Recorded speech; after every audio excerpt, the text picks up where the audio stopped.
Before we start, we just want to, before we start with introductions, I just want to start with a little story to set the scene. So there's this great story in the Steve Jobs biography by Walter Isaacson.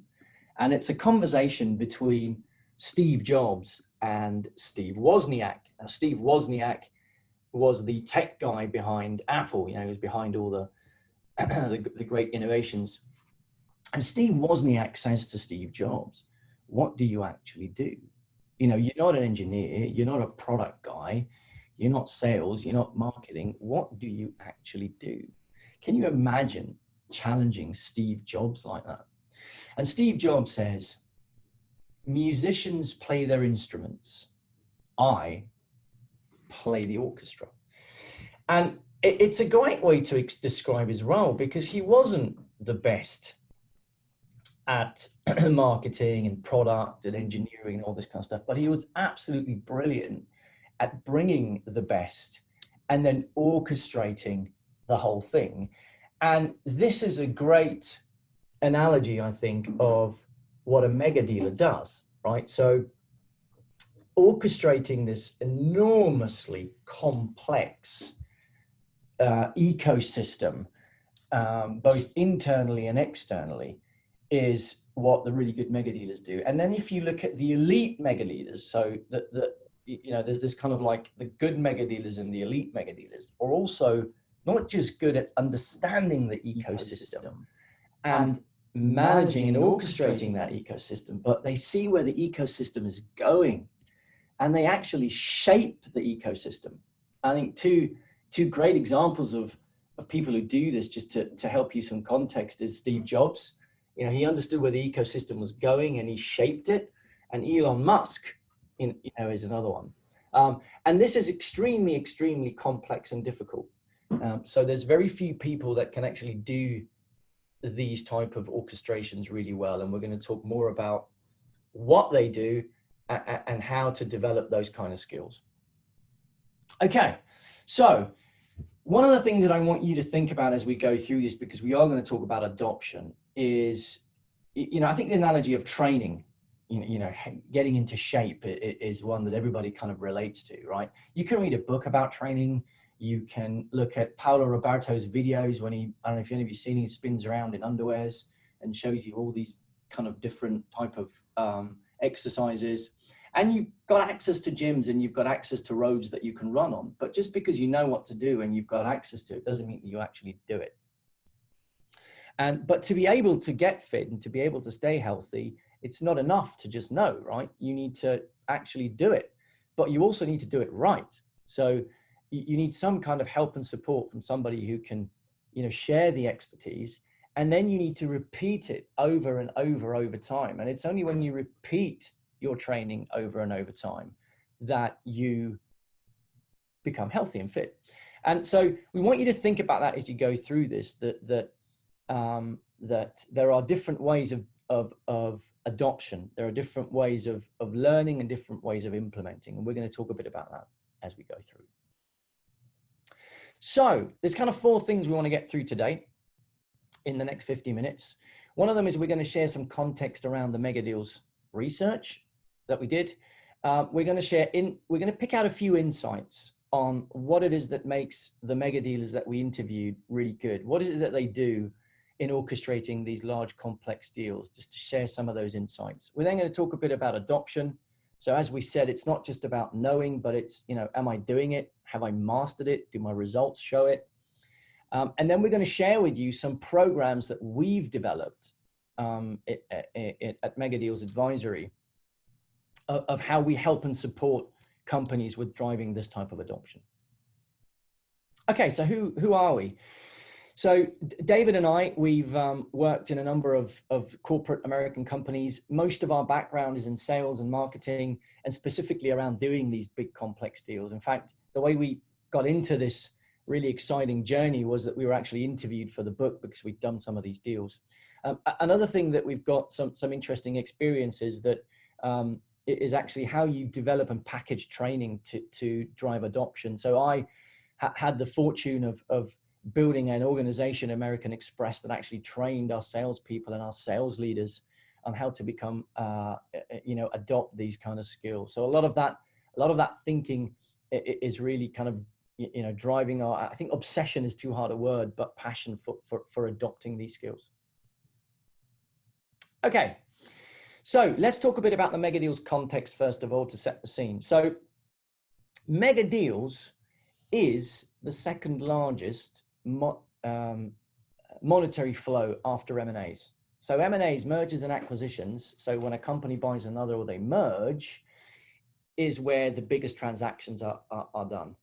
But when we look at Megadeals, which represents, in the research we saw, often represented less than 1% of their kind of customer base, equated to over 80% of their revenues and profits. So a very small concentrated number of accounts really stood for a big chunk of their revenue and profit. So the kind of holy grail of their company, the most attractive part of their revenues. What we also observed was that in these companies that we looked at, so the SAPs, the Oracles of the world, there were very few mega dealers who could actually orchestrate these complex deals in this complex ecosystem. So, literally in a company of, 100,000, 150,000 employees, there was just like, 5, 6, 7 people that could do this. And they flew these people around the world to help orchestrate these type of deals. So it's a really scarce resource, and they were paid enormous amounts of money. So I think some of the, I think the average kind of annual bonus packages were around $1 million. And actually, here's a little quiz for you. So a quick quiz, and let's see if the chat box works. So there's one gentleman, he was a Swedish gentleman, and how much bonuses did he accumulate over the course of his career as a mega dealer? I think he's about 55 years old, isn't he? He worked in a number of different companies. He's Swedish, and he's the one that actually made the most money on bonuses across his career. Do you want to have a go in the chat, right, and have a bit of a guess of how much he actually made over the course of his career? Let's see if this works. Are you getting any? Yeah, we have 100 million as an offer. 100 million. All right, cool. I could take that, by the way. Yeah, Anything else coming through? There's some stuff coming through. 50 mil. All right, cool. Yeah, excellent. 50 mil SEK. Here we go. Yeah. 35 million USD, 10 million USD. Cool. 20 million SEK, 250 million SEK, $340 million. Fantastic. 25 million SEK. It works. It works. The chat works. We know that. So I think you all get the point, right? It's this gentleman made 47? Yeah, 48. It was either 48 million euros. So almost 500 million kroners just in bonuses over his career. So it's a scarce resource, and they're paid very handsomely. Thanks for sharing in the chat.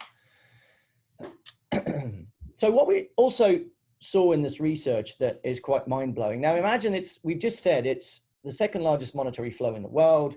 It's your holy grail of revenue and profits. There's very few people in your company that can actually orchestrate these really complex deals, and nobody's written about it. It's quite mind-blowing. So what's really exciting, we think about Megadeals, is it's the first time that we're aware of that there's a literature that actually puts together a discipline of how to manage these complex deals. What we've also realized, which is the circle at the top, by the way, but what we've also realized is that we haven't at least seen any literature or discipline that shows on larger mid-sized B2B deals, so just slightly under the mega deals. Now, there's a lot of literature on that, but we've not seen anyone that's combined sales, marketing, and social selling, and how you use the three of these in a combined way to close deals and drive consensus. So to be absolutely clear, mega deals is a discipline of how to sell and market to large, complex accounts or prospects. It's like a checklist. It's a discipline or a framework of how you do this. It's not a dialogue technique. right? So a dialogue technique is things like challenge, spin, solution selling. This is when you get hold of the person in front of you and you drive a conversation in a skilled way to influence them to make a decision, right? Dialogue techniques are also important, but Megadeals complements dialogue techniques. So you kind of need both, right? Now, we also have, we kind of, as we did the research and hypothesis started to form. So I want to be clear, this is a hypothesis, right? But we've not seen anything that contradicts this hypothesis yet. And that is that if you really want to become a large B2B company, you can't do that without doing mega deals. Okay, so we've gone through some of the context to set the scene. We're going to share with you just very briefly the outcome of the research. Now, there's significantly more principles than what I'm about to share with you, these 5 here, but these are the kind of key 5 principles that as we talk to these top-notch mega dealers, these really successful mega dealers, that they were doing, they were behaving when they were orchestrating these deals that was driving success. And when they weren't successful, it was because they were either not doing one or more of these things. So let's just kind of go through these, and then we're going to just, for today, pick out one of them, which is create consensus at scale, because that's the one that we see and we know is the one that's most challenging. So the first key thing is aligning with key initiatives. So let me tell you a story. So when I used to work for American Express, I used to head up the sales for the Nordics, and we were doing this project about 10 years ago with Telia, the biggest telecom company in Sweden. And we were going to take the Amex card members and Telia customers and get them to pay their bills on the Amex card on recurring billing. Now today, this is, kind of mainstream, but 10, 15 years ago, this was still pioneering and the technology wasn't really in place. It was completely new. And it took us probably about 8 months to just negotiate the deal. And then it took us about 6 months to implement a pilot. So they decided to do it, but they wanted to do a pilot. The KPIs in the pilot were brilliant. We blew every single KPI away. So after about a year and a half of negotiations and doing the pilot, we thought, all right, let's roll this out. But Telia turned it down. So despite it being successful, they didn't go ahead with this initiative. Why didn't they go ahead with this initiative? Anyone want to guess in the chat? So why do you think Telia would not go ahead with this initiative, despite the fact that it was successful? What do you think? What's the reason? It's too risky. Yeah. Anyone else? Too high cost of change. High cost of change, lack of consensus. Yeah. Not good stuff coming through. Not political correct. Yeah. Internal politics. Budget and risk. Not in the priorities. Yeah. Yeah, absolutely. You're all on the right track. So do you all have, how many priorities do you all have? It's not like you've got one, right? I mean, everybody has a lot of priorities. And here's the key thing. When it's big deals and a lot of money and a lot of change management, if what you're selling doesn't align with the buyer's key initiatives, there's key strategic priorities, they will most likely not prioritize resources, money, and time on your product or service, right? Because end of the day, they will only prioritize time, resources, and money on the key priorities that's most important for the business, right? And this is where mega dealers become absolutely religious about disqualifying, right? So they are extremely rigorous about disqualifying early so that they don't spend too much time on prospects that won't and accounts that won't materialize. A great example is Saab, who sells jet planes, yachts, right? And the cost of a sales cycle from meeting the prospect to closing a deal, excuse me, costs about 300 million? Yeah, 250 to 300. 253 million. They haven't even signed a deal. Imagine having 10 of those all at once and you don't sign a deal. So in mega deals where the money is big, it's about disqualifying and it's ensuring that your services align with their key initiatives. So this is number one. The second thing that they do that's really important is understanding the ecosystem. So it's mapping up for your target accounts and your target prospects. It's understanding who are the key influencers or the influencers both inside the organization, but also outside the organization. Once you understand that, the third piece is about creating consensus and driving consensus. And I'm not going to talk about that now because we're actually going to dive a little bit more into that in this session. The fourth piece is then about finding what we call and developing Trojan horses. So what is a Trojan horse? It's a person in the buyer's organization that feeds you with information that you don't get through the official channels that makes you understand if you're winning or losing. Let me give you an example. You're in a meeting around the table, and at the end of the meeting, the person says, David, I'll walk you to the door. Now, it's not like you don't know where the door is and the way out, right? But on the way to the door, this person says, look, you need to think about Stina, who's in the room. She's not really quite bought into your stuff. She's really concerned about the risks A, B, and C. You should book a lunch with her. And Klaus, who wasn't even in the meeting, he's a big fan of your competitors. Here are the key things for him. You need to meet him, right? So they feed you with this type of information that's really important. And to be clear, they're absolutely loyal to their company. It's just that they really believe that your services and products is really going to help their company grow and develop, so they want to help you. And they're not the same as a champion. Excuse me. So a champion tends to be higher up in the organization, and they will officially hold the flag for you and your company internally.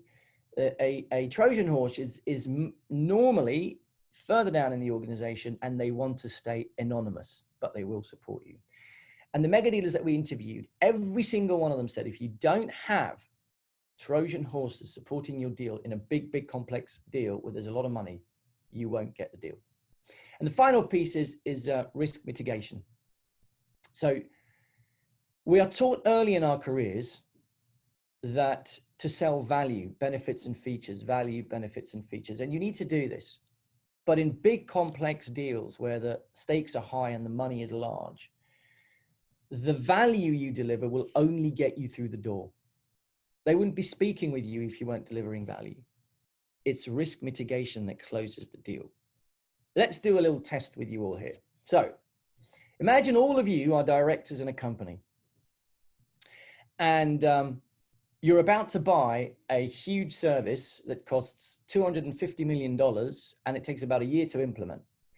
If you get it right, you become a VP, get promoted to VP. If you get it wrong, you get fired.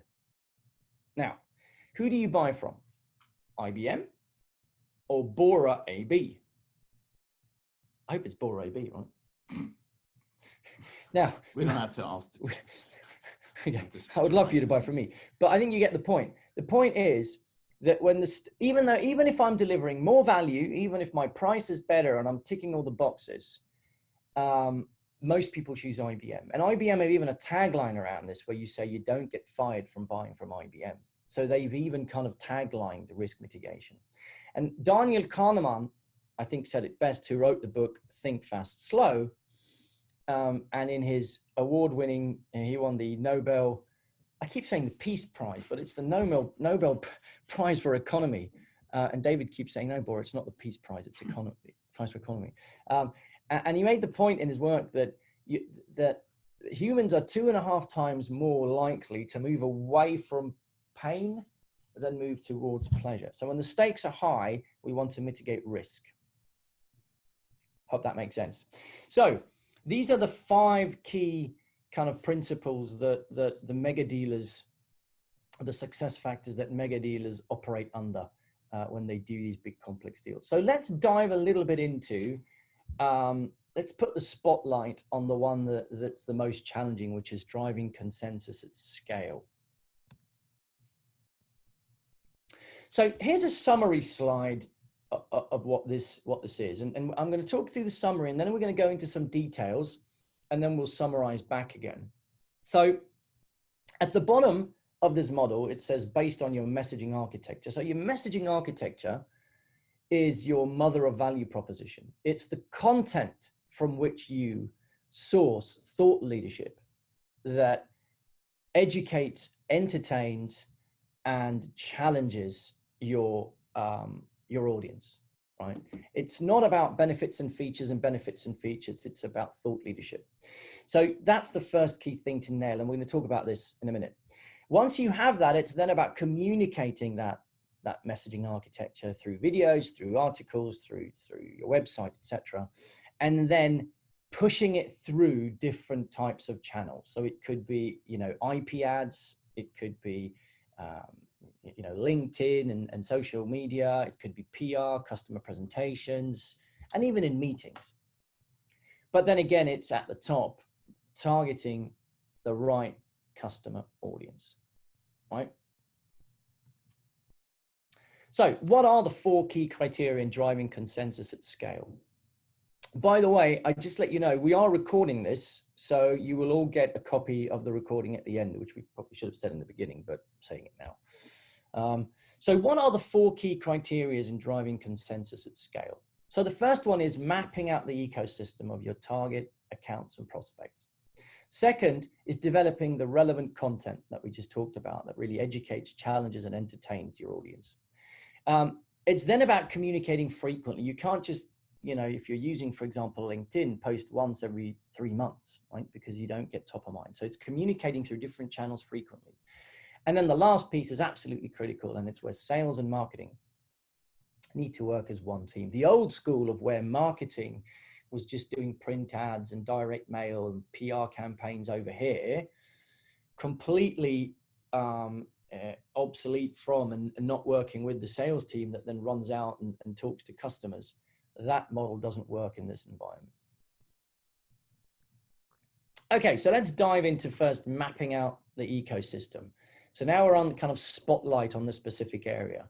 And mapping out the ecosystem is really quite simple. It's about understanding the influences both inside the buyer's organization, but also outside the buyer's organization. So here's just an example snapshot. And, typically you'll have different levels of seniority that you need to influence, and you have different functions and departments that you need to influence, right?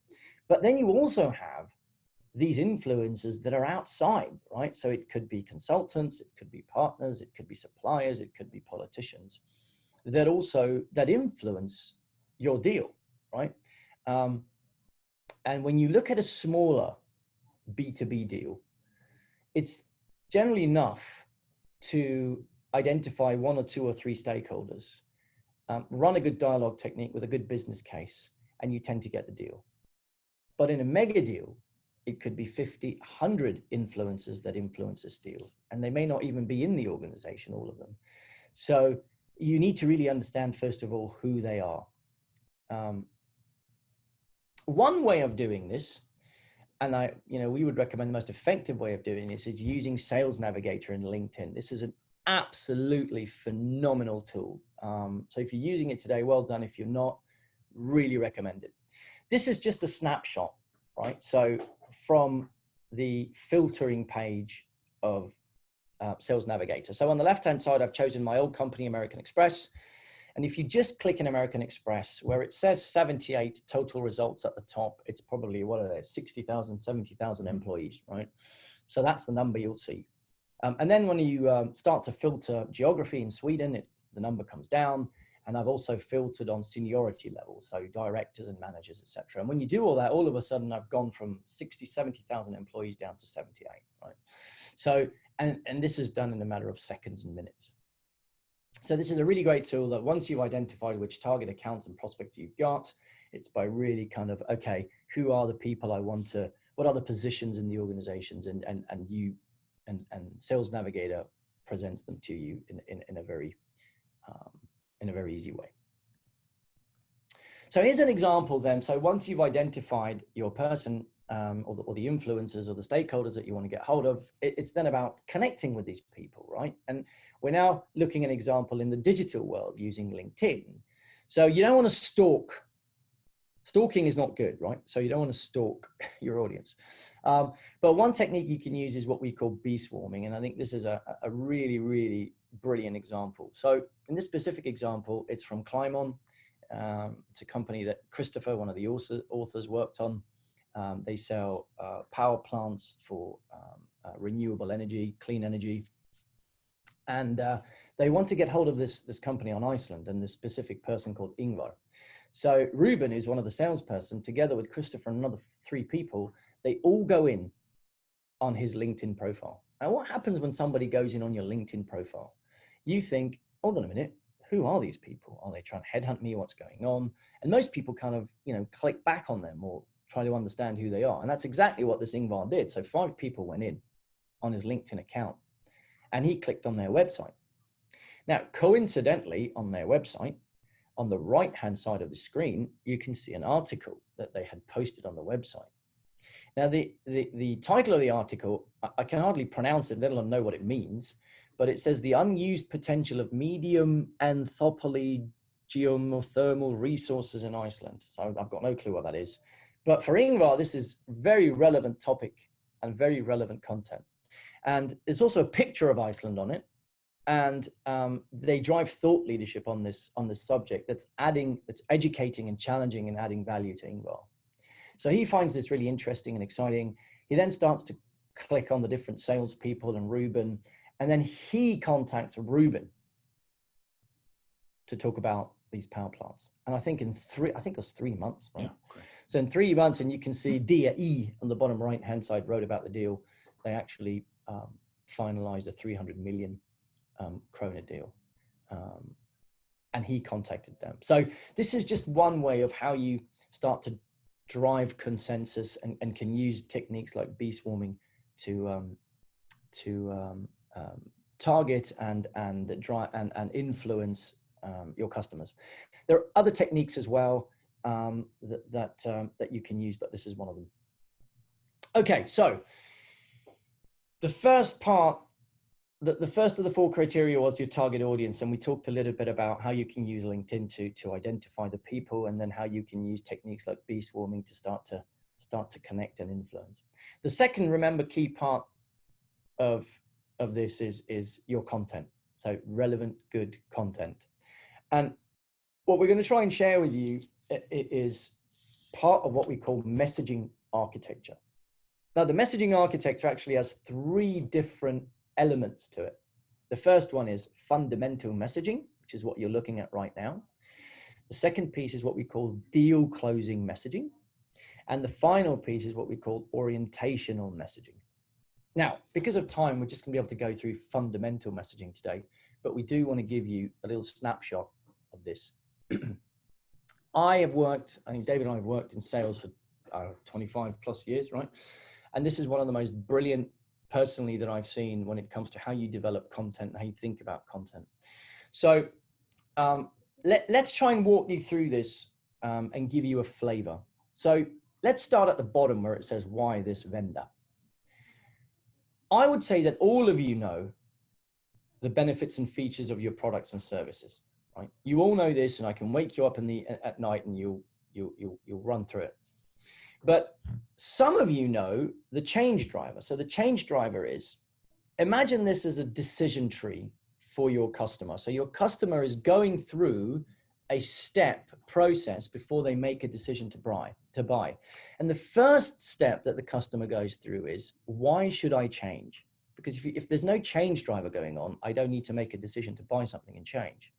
So if you look at the Megadeals world, for example, the change driver for us, why people want to buy Megadeals, is because the world of sales and marketing is becoming more and more complex. It's becoming much more harder to reach decision makers. Decision makers have more data points. We're talking about the most, profitable part of your business. There are very few mega dealers out there that can do it really, really well. So not only is it becoming more difficult to reach decision makers, but there's a scarce resource to sign these deals. So as a decision maker, you're thinking, okay, I need to do something different if I'm going to get more of these deals. right? But that doesn't automatically mean that they're going to come and buy from us, because what the mistake a lot of companies do is they go from change driver down to talk about benefits and features. So they get the customer to understand they need to make a change, and then they say, buy from us. But the decision maker can say, hold on a minute, I agree, I need to change and I need to do something different to sign these deals, but I've got a category of options to be able to do this, right? I could hire someone to do this. I don't have to go to external consultants. I could do it myself. I could train people internally. I could buy a CRM system that helps me organize and you know, my customers. So what I need to do is I need to understand the categories of options that the customer can go through, and I need to understand what the pros and cons are, right? So for example, hiring someone is great, but there are very few people that can actually do this. And even if you're hiring them, they're making $1 million on average per year. So can you afford them, right? So that may then influence them to go, okay, good point, fair enough. So maybe I need to find a quicker solution. Then they fall down into maybe a subcategory of solution, because where they've said, okay, doing this myself, maybe I need to bring someone in, right? So then they fall into a next category, but they don't necessarily have to bring in Megadeals, right? They may think about bringing in broader sales training, or they might think about, well, actually, I think I'm going to train my people in dialogue techniques or negotiations, right? My job then is to say, well, training them in dialogue techniques and negotiations is absolutely great. You should do that. But that only helps you when you get hold of your decision maker. But there's 50, 60 other people around there that you can't get hold of. And how do you influence them? You need a Megadeals discipline. So I hope you see how this is going. This is quite a complex piece to explain, but we just want to give you a flavor of, it's not just about talking about your company and benefits and features. It's about walking the customer through the decision journey that they make. And it starts by, why should they make a change? What categories of solutions do they have? It doesn't have to be yours. And what subcategories of solutions do they have? It doesn't have to be yours. And once you help them through this journey, then you end up talking about your benefits and features. And if you get this right, it's absolutely phenomenal, because this becomes the source of driving thought leadership without talking about you. Okay, so the other key thing that's really important here is how you optimize between digital and physical touch points, right? So a lot of us, what we tend to do is we tend to do meetings. And this is great, but how many of you have all experienced where you have a stakeholder, you have a couple of great conversations because you've only got one or two, and then it just dies? Or you have a stakeholder, they say they're the decision maker, but they just have to run it for the executive team. They have 10 minutes on the executive team, which turns out to be 3 minutes, which then dies. So David and I, we visited it was a big global company, and they have an office here in Stockholm in Sweden. And we came into their reception. We're meeting one of their sales executives, and 4 people come towards us, one of them being the head of sales and 4 of their sales people. And here's how the conversation went. They said, Bora, David, nice to see you here. It's great that you're here. By the way, we're so looking forward to your book launch at the Grand Hotel. We're all registered, and 2 of us have registered for your workshop in the fall. And you're all thinking, so what's amazing with that conversation? Well, here's the twist. We'd never met them. It's the first time we've met them, and they've already made decisions to come to our launch and our workshops. How do you do that? So how do you influence without meeting? And this is where it becomes so important to use digital and physical touch points. And these mega dealers do it really well, because you can only meet a handful of these influencers.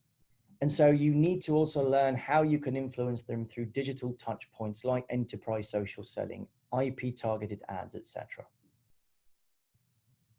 Okay. So to summarize, again, right? So at the bottom, we had the messaging architecture, the content of which you source your thought leadership. It's then creating videos, article posts, presentations, and then pushing it through different types of channels to your target audience and doing this frequently. And if you do this disciplined and you do it frequently and properly, it absolutely transforms your sales and marketing activities. And specifically powerful when we're talking about big complex deals where you can't meet everyone. And even if you do meet certain people, how do you influence them before and after the meeting? Okay, so we've now shared with you kind of the 5 key principles. We've deep dived a little bit into driving consensus. Now let's switch over to, okay, so great, I get it, but how do I adopt this? So before we talk about adoption, we just need to be clear about, just spend a little bit of time of how the brain works, right? So 95% of your cognitive activity is driven by your subconscious mind, right? And your subconscious mind, it works on a 40 billion bits processor per second. It's the most powerful processor you've got in your body. And it's completely habitual. So it only plays the program that's been programmed over and over and over, right? So if you want it to do something different tomorrow, it won't. It will just go back to the programmed habit that you've programmed. Your conscious mind drives 5% of your daily activity, right? And it works on a 40 bits per second processor. So quite a difference. It's slow compared to your subconscious mind, but it's creative. So if you want to do something different tomorrow, you can. Now, here's the challenge. When you say, I want to learn something new, or I want to train, or I want to learn to drive a car or ride a bike, whatever it is that you want to adopt, as soon as you take your eye off your conscious mind off the ball, you go back to your subconscious habits, and your subconscious habits is the programmed habits that are running. So just because you read a book about Megadeals, or you read a book about training, or whatever it is, and you say, oh, I've got to do this, it doesn't mean you can. This is why what we call the blended learning model is used predominantly across training and adoption, because the blended learning model takes this into account. So what the blended learning model says is that 10% of your learning is coming from formal learning. So you go to a course or you read a book, but this is really important because you need to understand the skill, right? 20% of your learning comes from informal learning. This is where, for example, if I go to a sales meeting with David, who is brilliant at sales, and I watch him, I learn, right? But then 70%, the big chunk of your learning actually comes from on the job. So it's when you take what you've learned from David and from workshops and reading and actually apply in your day-to-day job, because what you're doing is you're repeating it and you keep applying it in your day-to-day stuff. And so, and this is the key point. So it's the blended learning looks at learning the skill from the best. So you need to understand, because if you learn the wrong practices, you're just going to develop habits doing the wrong thing, right? And then it's about repeating and repeating until it becomes habitual. Unfortunately, there isn't a pill that you can just take and then you can start to drive or ride a bike. It needs to develop in the subconscious mind. We'll come back to this at the end. So what we want to share now is what are some of the things that we've developed at Megadeals to help drive the adoption of some of these skills within the Megadeals discipline. We're going to share 3 things with you. So the first one is our general workshops, and the workshops that we have are geared to adoption because we really work with 3 things. The first thing is what we call storytelling. So storytelling is where David and I and Christopher and Johan actually share live stories from our own experiences of doing Megadeals. And we share both failures and successes, right? Because that inspires and you remember. The second thing is then built around, of course, teaching the actual discipline and the skill. So we take these 5 principles and go into significantly more detail. But here's the key point of this. 50% of the workshop is pragmatic practice. So you actually you take what we teach and you apply it to a live customer case that you've brought with you throughout the 2 days. Because what you're doing then is you're applying the skills onto a live case and you walk away with a blueprint that's pretty much 80%, right?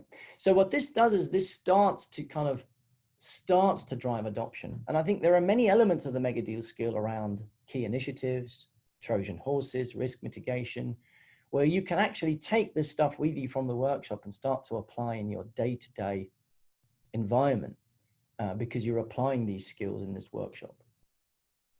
So there's number one. The second thing that we've developed is what we call a transformation program. So clients and customers that then want to say, okay, I really want to get into the nitty-gritties of this, and I really want to adopt this into my organization. And what this is a kind of 8 sessions over a number of weeks and months. So it could be that we do one a week. It could be that we do one every other week or every 3 weeks. It completely depends on the client's ability to do. But what we then do is we go through this discipline over this period where we're in either a face-to-face or in a digital environment, which is like we are here. We go through, for example, the ecosystem, and we talk through the theory and the discipline, but then you not only apply it in the workshop or in the webinar, but you then get on-the-job actions where you walk away from the webinar or the workshop and you apply on the job. So for example, you start to map out in Sales Navigator, you start to target your accounts, you start to do bee swarming, and then you come back into our environment and we coach you on this, and we give you the feedback, and then you go back into the job again and you do the initiatives that we want you to do, and then you come back and we keep doing this over a period of time with these sessions. And at the end, there's actually an examination and a graduation where you have to demonstrate that you've actually implemented this in your day-to-day environment. So this is really the blended learning model that's applied over a more kind of comprehensive transformational program. The final thing that we are looking at, we haven't developed it yet, so we're absolutely clear, but we've started to get questions from clients about, because this is the holy grail and the kind of the top key accounts with the biggest amount of revenue, and only a few people can do it. There's been this demand for what we call deal orchestration, and deal orchestration is a concept at the moment, and it's where the sales and marketing professional actually leads the specific deal. So there's a deal that they want to close, they lead it, but we act as an advisory, as a deal coach or as a deal orchestrator behind. So they've got us to help them orchestrate the deal and work with them on the deal. So not only does this increase likelihood and chances of doing it right and getting the deal, but it also facilitates really kind of robust on-the-job coaching, and in turn drives a lot of adoption for the person that's leading the deal. And the model we're looking at the moment is kind of a monthly retainer with a kind of a revenue share of the closed deal. So this is not something that we've actually finally developed, but it's kind of on the table, and something that we'd be happy to talk to you more about if you want to. Okay, so there are 4 kind of adoption alternatives that we see when it comes to this. Now, on the far right-hand side, it's kind of do it yourself, right? On the far left-hand side, it's full support from Megadeals to help adopt some of these skills and discipline. Now, what you're going to have an opportunity to do is, after this, is we're going to, when we're done, we're going to send out an email with the recording, but also an opportunity for you to book a 30 minutes call with us to discuss these. But we want to be really clear that we're open to talk to you about all 4 of these options. So if you want to adopt this stuff yourself, we will share skills and models around blended learning that you can take with you into your day-to-day environment and start to adopt these things, right? If you want, on the other hand side, say, actually, I want to fully transform this and I really want your full support, we're happy to talk to you about those programs in more detail as well. There's also options in the middle where you have what we call a hybrid model, where we see that some customers go, well, there's elements of the Megadeals discipline that we actually, I think we can do, and we get it. You know, they've been to the workshop and they can kind of, they think they can manage that themselves. But then there are other elements of the program where they need a bit of support. The key, the kind of typical areas we see where there's support needed is around the messaging architecture and developing that. It's around how do you then create content and the recipe for content that aligns with your messaging architecture that you then need to drive as thought leadership. And then the third piece is around how do you use enterprise social selling to communicate that content that's based on your messaging architecture to your audience. So those are kind of three areas where we see some companies say, actually, I get some of it, but I need help there. And then there's another element of do it yourself where companies say, well, actually, we think we can do this, but we need a little bit of, can you guys come in for an hour or two and hold an executive summary just to kind of get people inspired? So there's a number of different approaches of how you can drive adoption. We are happy to talk to you about all four of them and how you can do that. So we are coming to the end of this session. And what we are offering here is a chance for you to book a call with us. We're going to send an email out with where you can actually book directly into either David's or my calendar, a 30-minute slot, so you'll be able to find it, and discuss any of these four alternatives. And I really encourage you. It's not only about the programs that we offer, but even if you want to do this yourself, we're happy to share with you some insights and some tools that you can use to do this, because we really want, our goal is to try and get this adopted into the business community, and we want to support to do that in every way we can. And also just add that we do have a workshop next week. It's on the 22nd and 23rd. There are still a few places available, so if any of you want to join that, feel free to register. If you register online and you've been on this seminar, just write the code adoption and you'll get the rate that you see there at 10,000. Okay, so I think we've come to the end of the session. I hope it's been useful and valuable, where we've shared with you some of the context. We shared with you, the 5 key kind of like success criteria of a mega dealer, of orchestrating deals. We've deep dived just a little bit into the orchestration piece that we observe is the most complicated piece of this. And then we've shared some elements about, okay, so I get it, but how do I drive adoption? What are some of my alternatives? David, is there anything you want to add? Do we have anything on the chat that we still have? Yeah, we got a great question from Anders, who asked about what kind of what personify these megadeals. What are they like? And the research from the book says that these guys and girls are much like CEOs, actually. They are not this typical, sales guys who just come in and do jokes and do high fives in meetings. They're very structured often.